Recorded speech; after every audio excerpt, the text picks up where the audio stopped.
Meet and fish চ্যানেলে সবাইকে অনেক স্বাগত। আজকে আমি আরও একটা নতুন রেসিপি নিয়ে হাজির হয়েছি। আজকের রেসিপি হলো ফিশ রেজালা। আশা করি সবার ভালো লাগবে। তো ভিডিওটি প্রথম থেকে শেষ পর্যন্ত আপনারা দেখতে থাকুন। তো এই রেসিপিটি করার জন্য আমি প্রথমে 3 পিস বড় সাইজের কাতলা মাছ নিয়েছি, যেটার ওজন ছিল 300 গ্রাম মতো। প্রথমেই আমি মাছগুলোকে ম্যারিনেশন করে নেব অল্প একটু লবণ আর অল্প পরিমাণে গোলমরিচের গুঁড়ো দিয়ে। যেহেতু আমি রেজালা করব, তাই এখানে কোনো হলুদের ব্যবহার হবে না। এখানে লেবুর রস ব্যবহার করা যেতে পারে, কিন্তু আমি এখানে লেবুর রস ব্যবহার করছি না, কারণ পরে আমি টক দই ব্যবহার করব। দইটা কেটে যাওয়ার সম্ভাবনা থাকে তাই। অন্যদিকে আমি 1.5 খানা মিডিয়াম সাইজের পেঁয়াজ নিয়ে নিয়েছি। পেঁয়াজগুলোকে আমি চৌকোনা করে কেটে নেব।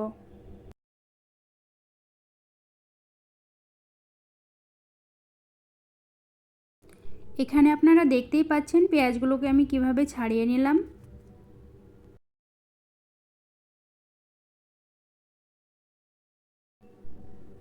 অন্যদিকে আমি একটা পাত্র নিয়ে নিয়েছি, তাতে 1 কাপ মতো জল দিয়ে দিলাম। এই পাত্রের জলে আমি সেই ছাড়ানো পেঁয়াজগুলো 5 মিনিট সেদ্ধ হতে দেব।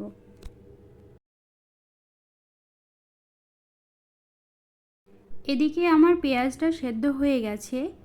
তো এখন আমি এটাকে একটা ব্লেন্ডারে ভরে ব্লেন্ড করে নেব। পেঁয়াজটা আমি ঠান্ডা করে জলসহ পেস্ট করে নিয়েছিলাম এবং পেস্টটা এরকম এলো। অন্যদিকে আমি কয়েকটা কাজু বাদাম নিয়েছি, 4টে আমন্ড বাদাম নিয়েছি আর কিছু চারমগজ নিয়েছি এবং সেটাকে পেস্ট করে নিলাম। এখানে পোস্তরও ব্যবহার করা যেত, কিন্তু আমি এখানে পোস্ত দিইনি। এখানে আমি একটা কড়াই বসিয়ে তাতে তেল দিয়ে দিলাম মাছ ভাজার জন্য। এখানে কিন্তু আমরা সাদা তেলই ব্যবহার করব। মাছগুলো আমরা একে একে দিয়ে এখন ভাজবো। মাছ ভাজার সময় আমাদের ফ্লেম থাকবে লো টু মিডিয়াম, না হলে কালো হয়ে যেতে পারে। মাছগুলো ভাজতে ভাজতে আমাদের 30% কুক হয়ে যাবে। মাছ আমার ভাজা হয়ে গেছে, এখন সবগুলো তুলে নেব। এখানে আমি মাছ ভাজার তেলটাই ব্যবহার করব, কিন্তু এখানে আমার এত তেল লাগবে না, তাই কিছুটা তেল তুলে রাখছি।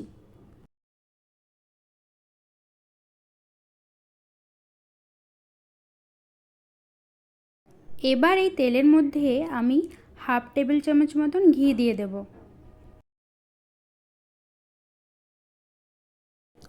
তেল এবং ঘি গরম হয়ে এসেছে।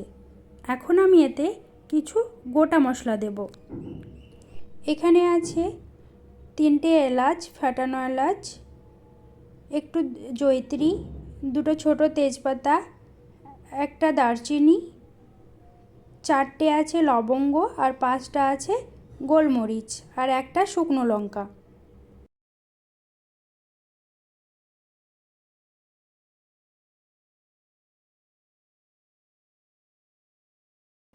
সবগুলো আমি একে একে তেলে ছেড়ে দেব। গোটা মশলাগুলো গরম তেলের ওপরে দিয়ে দিলে যে সুন্দর গন্ধটা বেরিয়ে আসে, সেটা গোটা তেলে পরিপূর্ণ হয়ে যায় এবং তারপরে যে আমি মশলাগুলো দেব তাতে ভালোভাবে মেখে যায়। গন্ধটা এখানে খুব সুন্দর বেরিয়েছে। এবার এখানে আমি পেঁয়াজ বাটাটা দিয়ে দেব। পেঁয়াজ বাটাটা দেওয়ার পরে 5 মিনিট এখানে নাড়াচাড়া করে নিতে হবে, যাতে পেঁয়াজের যে জলটা থাকে সেটা শুকিয়ে যায়।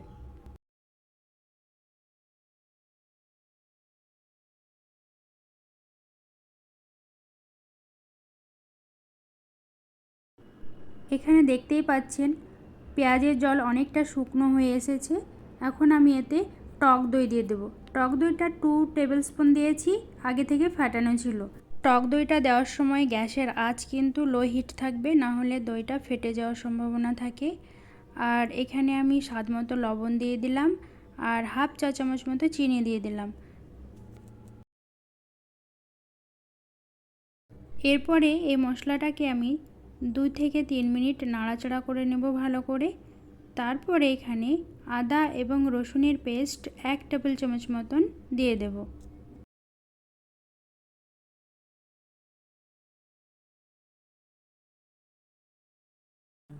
এখানে আপনারা দেখতে পাচ্ছেন মশলা থেকে তেলটা ছেড়ে গেছে খুব সুন্দরভাবে। এই অবস্থায় কাজু এবং চারমগজ আর আমন্ডের যে পেস্টটা করে রেখেছিলাম সেটা এখন দিয়ে দেব। এরপরে আমি মশলাটাকে 5 মিনিট ধরে কষিয়ে নেব। এখানে দেখুন কি সুন্দর কালার হয়ে এসেছে, মশলা থেকে তেলটা ছেড়ে গেছে।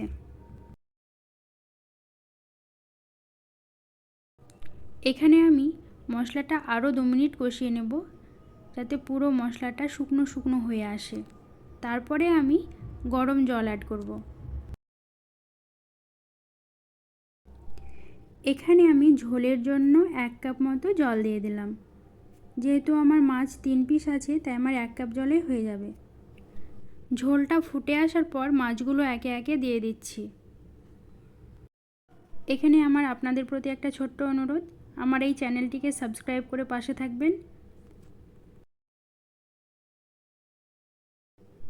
রান্না আমার এখন শেষের দিকে, প্রায় হয়ে এসেছে। এখন আমি এতে গরম মশলা অ্যাড করব। 1 চা চামচ গরম মশলা দিয়ে দিলাম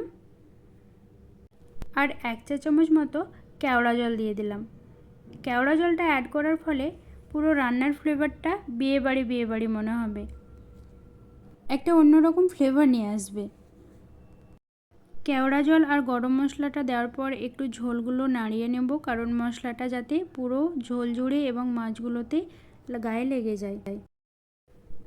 রান্না এখন আমার কমপ্লিট হয়ে এসেছে, তো দেখতেই পাচ্ছেন কি সুন্দর কালার আর গন্ধটাও কিন্তু মারাত্মক সুন্দর এসেছে। এই রেসিপিটি প্রথম থেকে শেষ পর্যন্ত যদি আপনারা ফলো করেন তাহলে অবশ্যই আপনারা খুব সুন্দরভাবে এবং সহজভাবে বাড়িতে তৈরি করে নিতে পারবেন। মাছের রেজালা গরম ভাত হোক বা পোলাও হোক, দুটোর সঙ্গেই কিন্তু জমে যায়।